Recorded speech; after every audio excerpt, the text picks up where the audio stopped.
Değerli müşterilerimiz, hoş gördük sizleri. Bina sahvozda Bağça yolu demək olar bura. 84 nömrə Bağçanın yolunun üstündə 6 sotun içində super yaşayışlı şəxsi evimiz çıxıb. Evimizin kamera sisteminə kimi var.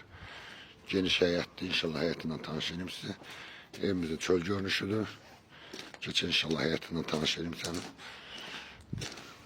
6 sotun içində bağlı, bostanlı, güzel ev gördüğünüz gibi. İnşallah geçen evimizin içerisinde reşotkalarına kimi her bir şeye koyulup evin.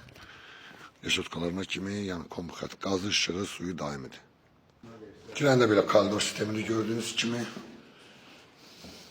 Burada bir otağımızda. Otaqlar çok genişti. Evimizin radyatörleri kimi her bir şeye koyulup. Sanitar sanuzeri koşağıda. Böyüktü maşallah olsun. Sanitar sanuzeri de çok büyüktü. Burada yerleşir bizim böyle gördüğünüz gibi mətbəxdir. İki tane de yine büyük otaqdır. Vallahi hiç bilmədim. Allah hansı da otaqlar çok büyüktür. Bura yataq otağıdır. Evimizin qiyməti 65 min manatdan satışa çıxıb. Allah xeyrini versin.